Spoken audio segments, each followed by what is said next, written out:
ചക്രശ്വാസം പിടിച്ച് വന്നതാട്ടോ. അവിടെ ഒരു പേഷ്യൻ്റ് ഉണ്ട്, എനിക്കായിട്ട് ഓടിപ്പോണ്ടി വരുവേ.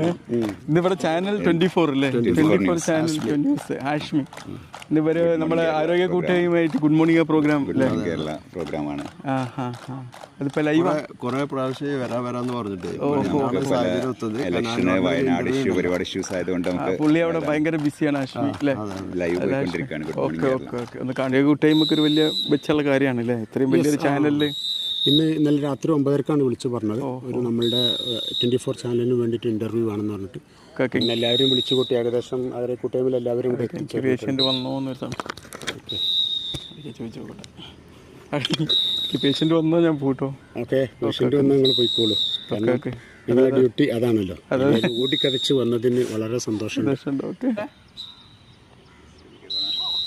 Hello hello.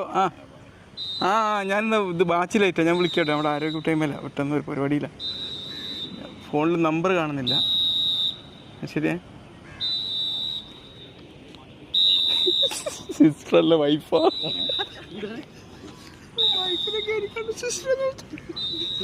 ഫോണില് നമ്പർ കാണുന്നില്ലേ? അല്ല, അതെന്താ അറിയോ, ഇപ്പം വിളി വരുന്നത് ഹോസ്പിറ്റലിൽ നിന്ന് നെടുവേർപ്പെട്ട് വന്നാണല്ലോ. അപ്പൊ നമ്മൾ പ്രതീക്ഷിക്കുന്ന വിളി സിസ്റ്റർന്നാണല്ലോ, പക്ഷെ വിളിച്ചത് വൈഫാണ്. എപ്പോഴും ഇങ്ങനെയൊക്കെ അല്ല, ജീവിതം ഇങ്ങനെയൊക്കെ ആണല്ലോ. അല്ല, അബദ്ധങ്ങൾ വേണം. നമ്മളെ സിറ്റുവേഷൻ ഞാനിപ്പോ ഒരു എന്താ പറയാ അവിടെ പേഷ്യന്റ് വന്നോ അങ്ങോട്ട് പോകേണ്ട ജാഗ്രതയിൽ നിൽക്കുകയാണല്ലോ.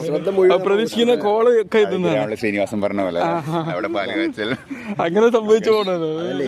ശ്രദ്ധ മുഴുവൻ ഹോസ്പിറ്റലാണ്. ആത്മാർത്ഥത ഡ്യൂട്ടി ഫസ്റ്റ്. ഡോക്ടർ എപ്പോഴും അങ്ങനെ തന്നെയാണ്. ബ്ലോഗിങ് അങ്ങനത്തെ സെക്കൻഡറി ആണ്. നിങ്ങൾ ഹോബിയാണ്. വിജിലന്റ് ആയിട്ടുള്ള നിർത്തുണ്ടല്ലോ, അതിന് ഒരു അപ്രീഷിയേറ്റ്. കാരണം അല്ല, അപ്പൊ ഞാനെന്ത് ചെയ്ത് വീട്ടിൽ നിന്ന് വിളിച്ചപ്പോൾ നമ്മൾ വിചാരിക്കുന്നത് ഹോസ്പിറ്റലിനാണ്. തീർച്ചയായിട്ടും നിങ്ങളെ മനസ്സിനെ നമ്മൾ സമ്മതിക്കണം. ഇദ്ദേഹത്തിന്റെ ആങ്സൈറ്റി കാരണം പേഷ്യന്റിനെ അവിടെ വെറുതെ പോസ്റ്റാക്കി നിർത്തുന്നതിന് ഇദ്ദേഹത്തിന് തീരെ താല്പര്യം. എന്നാൽ ആരോഗ്യ കൂട്ടായ്മ ഒരു വിളി വിളിച്ചാൽ നമുക്ക് വരാതിരിക്കാനും സംഭവിച്ചില്ല. കാരണം ഇത്രയും വേണ്ടപ്പെട്ട ഒരു ദിവസമാണ്. തീർച്ചയായും ഇത് നമ്മളൊരു ആരോഗ്യ കൂട്ടായ്മ ആണല്ലോ. ഈ ഒരു ഡെഡിക്കേഷൻ തന്നെയാണ് പ്രിയങ്കരനായ ഡോക്ടറാക്കി ഇടവണ്ണക്കാരുടെ പ്രിയങ്കരനായി മാറിയതും ഈ ഒരു ഡെഡിക്കേഷൻ കണ്ണിലുണ്ട്.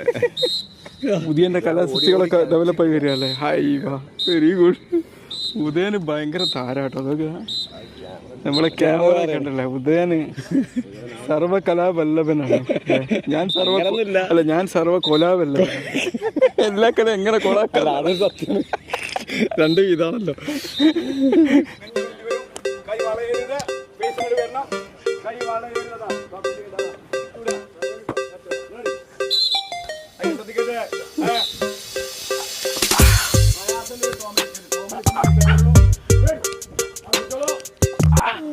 പാട് നീ പാട് പെട്ടെന്ന്.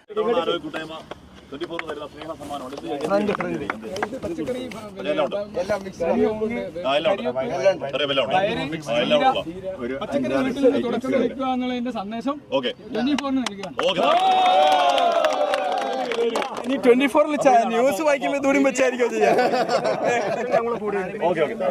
24 അല്ലേ, 24 ഇടവണ്ണ ആരോഗ്യ കൂട്ടായ്മ വന്നിരിക്കുകയാണ് സഹോദരങ്ങളെ.